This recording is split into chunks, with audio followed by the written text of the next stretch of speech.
मांस खाना ये पहले था, लेकिन जब वो सोच लिया कि परमात्मा की शरण में जाना तो वो ऐसे छूट गया, मतलब कि जैसे कभी देखा ही नहीं है उसकी तरफ। सर, भगत समाज को क्या संदेश देना चाहेंगे?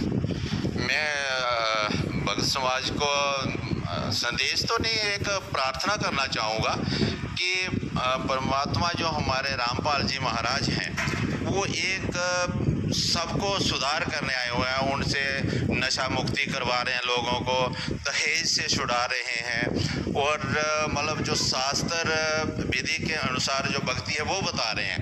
तो सभी से यही प्रार्थना है कि आप रामपाल जी महाराज जी की दीक्षा लें और अपना जीवन सफल करें। जी, बहुत बहुत धन्यवाद। सत साहिब। दर्शकों, अभी आपने सुने संत रामपाल जी महाराज से दीक्षा प्राप्त करके सुखी हुए भक्त के अनुभव। अब देखिए जगत गुरु तत्वदर्शी संत रामपाल जी महाराज के मंगल प्रवचन। अपना तो अब क्या किया मालिक ने कि लीला करी, जो 5 वर्ष के हो गए। एक दिन एक गंगा नदी के ऊपर घाट बना हुआ था स्नान करने के लिए, और वहां पर ये महर्षि एक स्वामी रामानंद जी थे। उस समय कबीर परमेश्वर जी 5 वर्ष का लीला करते हुए शरीर था उनका, तो उस समय 104 वर्ष के थे स्वामी रामानंद जी महर्षि, और वो बड़े बोलबाला था उनका। सब ये मानते थे कि महर्षि रामानंद जी जो हैं वेदों, गीता, पुराणों के मर्मज्ञ ज्ञाता हैं, और उन्होंने 1400 ऋषि बना रखे थे, प्रचारक, उपदेशक। उनमें से एक अष्टानंद ऋषि था जो परमात्मा को आते हुए उसने देखा था सतलोक से, एक प्रकाश पुंज रूप में, फिर बालक रूप दिखाई दिया था। वो भी उसी रामानंद ऋषि के शिष्य थे, और 1400 ऋषि बना रखे थे प्रचारक, जगह जगह जाकर प्रचार करते थे। इतने विद्वान, इतना बोलबाला स्वामी रामानंद जी का था। रामानंद जी सुबह सुबह स्नान करने के लिए उस गंगा घाट पर जाते थे ब्रह्म मुहूर्त में।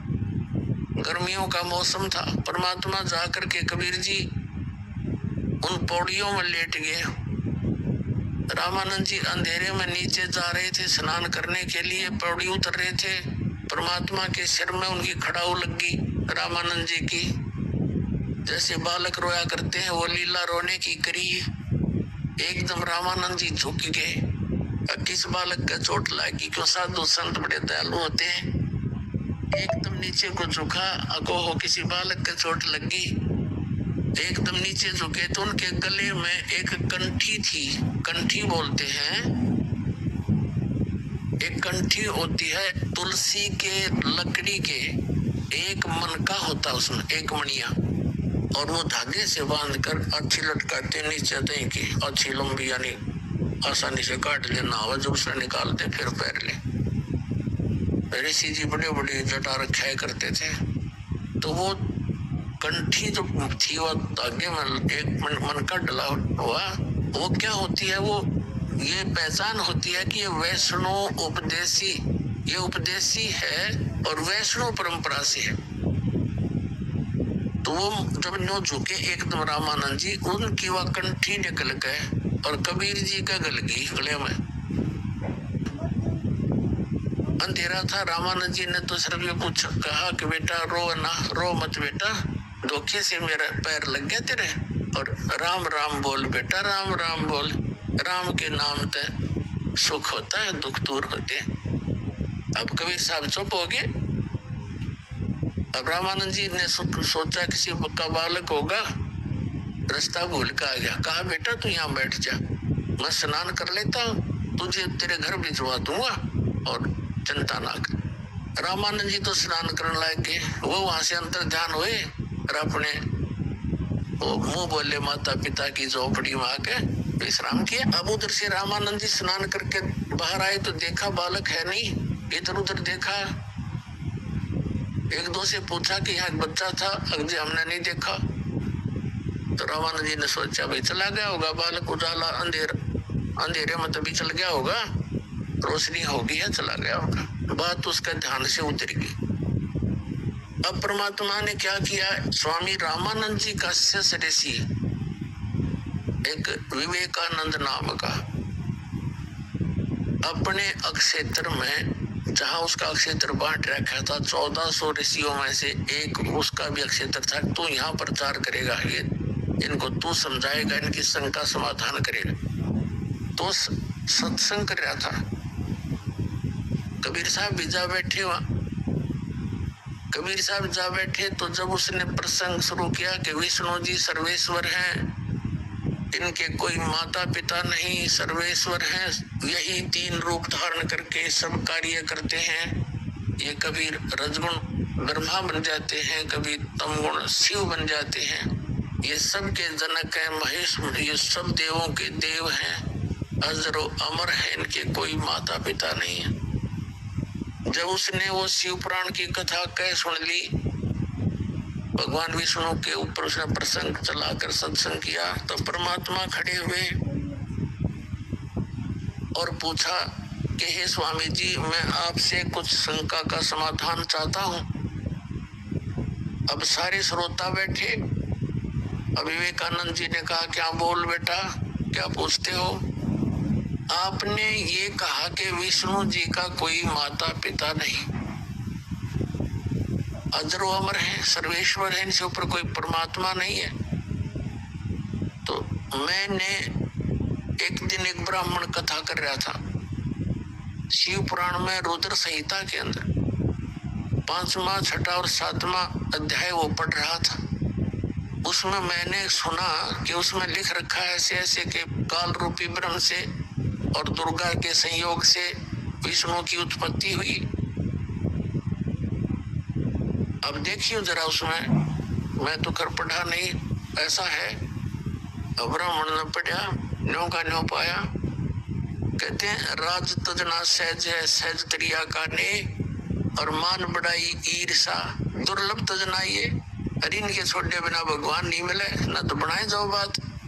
आंखों पट पड़ा कर उनका बोला, अरे झूठ बोलता है, ऐसा इसमें कुछ नहीं है।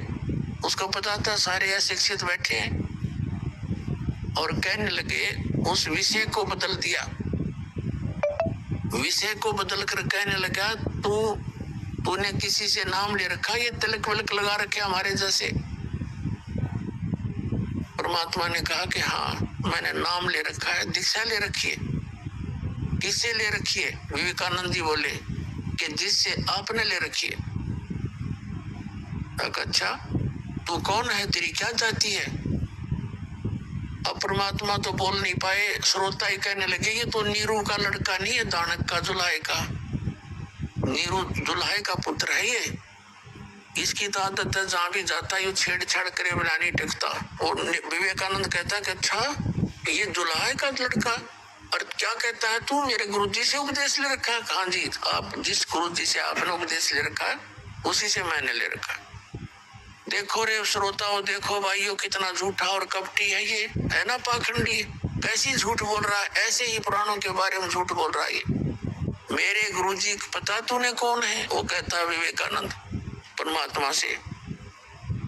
परमात्मा कहते, मुझे मालूम है आपके गुरुदेव और मेरे गुरुदेव स्वामी पंडित रामानंद जी महर्षि। विवेकानंद कहता, क्या तूने उनसे उपदेश ले रखा? कहा, देख तेरे जैसा तिलक सारा सौदा मेरे पास।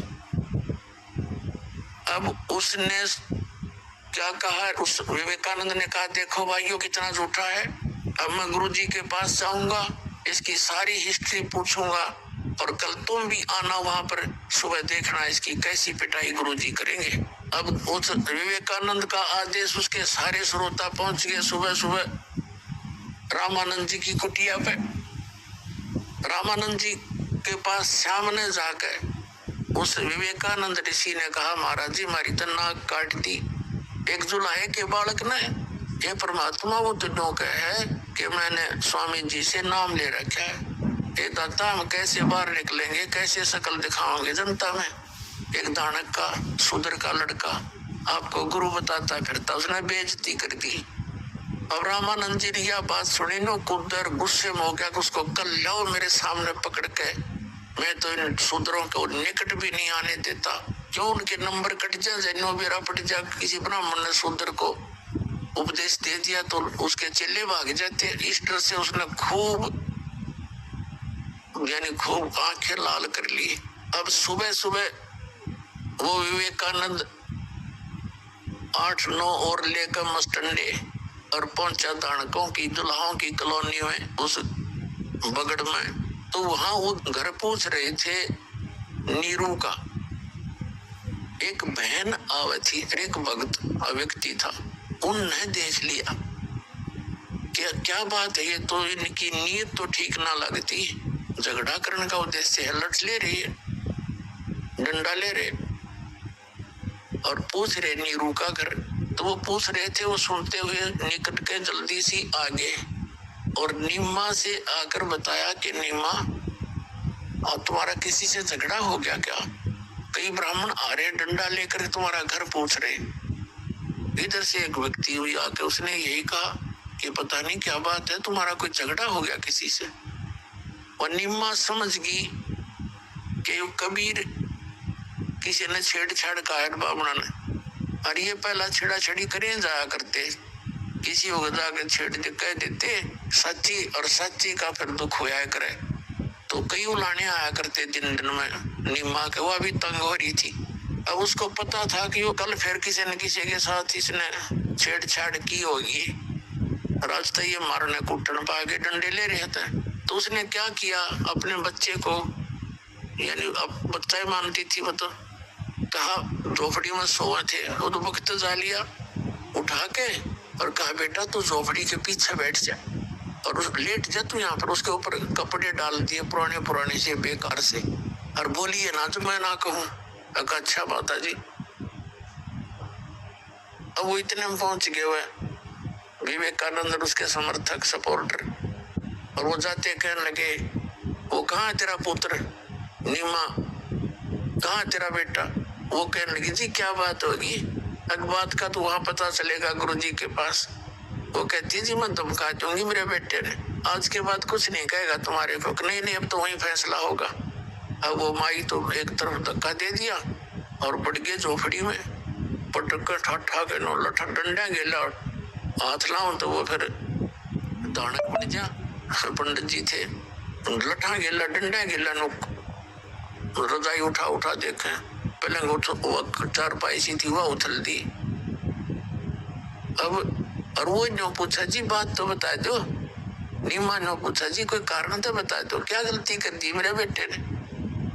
अब परमात्मा ने सोचा ये माई ने घना दुखी करेंगे, तो बाहर निकल कर उस गोदड़गाबे में तो बाहर तो कपड़े थे खड़े हो गए और कहने लगे रे विवेकानंद आजा झोपड़ी के पीछे खड़ा हूं मैं। अब माई ने ना सोची देख मायू क्या करे। अब वो तो भाग कर गया, आवाज सुनते ही पकड़ लिया। अब वो जब लेकर चलने लगे परमात्मा को, नीमा लिपट गई अपने बच्चे के नो पकड़ के छाती से। उन निकम्मा ने उसका इतने डंडे मार दिए, बेहोश कर दी। फिर पता लगा नीरू भाग गया, आया क्या आवाज होगी, क्या बात, क्या शोर मच रहा है। वह बेहोश पड़ी, बच्चे को लेकर जा रहे हैं। भाग कर उसने भी छुटवाने की चेष्टा की, उसके भी कई लट मार दिए, वो भी अचेत हो गया और उसको ले गए।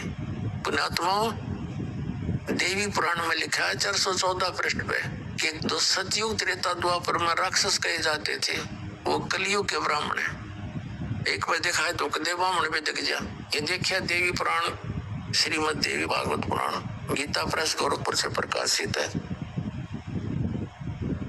और इसके कौन है संपादक? हनुमान प्रसाद पोदार, चिमनलाल गोस्वामी। एक गीता प्रेस गोरखपुर से प्रकाशित है, ये आपके समक्ष है। अब इसके 414 पृष्ठ पर आपको दिखाते हैं।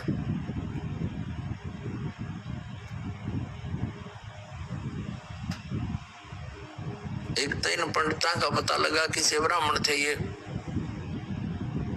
संक्षिप्त देवी भागवत 6 स्कंद और 414 पृष्ठ पे जन्मेजय ने पूछा, महाभाग किस युग में कैसा धर्म का स्वरूप है? इस संपूर्ण विषय को विशेष रूप से बताने की कृपा कीजिए। व्यास जी बोले, राजन, यह निश्चय कि सतयुग में ब्राह्मण वेद के पूर्ण विद्वान थे। भगवती जगदम्बा की आराधना होती थी। भगवती का दर्शन करने के लिए उनका मन सदा ललायित रहता था और प्रत्येक गांव में शक्ति मंदिर का उद्घाटन हो, इस विषय की उनके मन में बड़ी उत्सुकता थी। अपनात्मा एक इस पवित्र देवी पुराण के इस लेख से ये स्पष्ट हो गया कि ब्राह्मण, सतयुग के ब्राह्मण विद्वान किसे थे। ये नौकेन के द्वारा देवी की पूजा होया करती। हर वेद में कितना देवी की पूजा का है पर कितना वर्णन, और जबकि देवी कहती है कि वेद के अतिरिक्त कोई साधना मत करो। और वेद में क्या मंत्र है आपको दिखाते हैं। वेद में क्या है देवी के द्वारा बताया। श्री देवी ने क्या बताया? 500, ये देखिएगा 565, थोड़ा सा दिखाएंगे झलक। ये 7वां स्कंद और संक्षिप्त देवी भागवत 562 पृष्ठ पर हिमालय को ज्ञान देते हुए, हिमालय राजा को ज्ञान देते हुए श्री देवी के द्वारा हिमालय को ज्ञानोपदेश, ब्रह्म स्वरूप का वर्णन। श्री देवी जी कहने लगी, पर्वतराज, उस ब्रह्म का क्या स्वरूप है यह बतलाया जाता है। ये सारा कुछ वर्णन करके थोड़ा सा बताऊंगा इसमें। उसके विषय में क्या कहती है कि उस एकमात्र परमात्मा को ही जानो, दूसरी सब बातों को छोड़ दो। केवल एक परमात्मा की भक्ति करो और नहीं करनी, और उस अमृत रूप परमात्मा के पास पहुंचाने का यही पुल है। आगे देखो, इस आत्मा का ओम के जप के साथ ध्यान करो। इससे अज्ञान में अंधकार से सर्वथा परे और संसार समुद्र से उस पार जो ब्रह्म है उसको पा जाओगे, तुम्हारा कल्याण हो। और वो कहाँ रहता है? ओम नाम का जाप कर, ब्रह्म को टारगेट बना। ब्रह्म का जाप ओम है और वो है, यह है सबका आत्मा ब्रह्म लोक रूप दिव्य आकाश में रहता है। अब श्री देवी कह रही है कि और सब बात छोड़ दो, मेरी पूजा भी छोड़ दो, एकमात्र परमात्मा को ही जानो, जिसका उसका ओम नाम है, और ब्रह्म का उद्देश्य मानकर उसका जाप करो।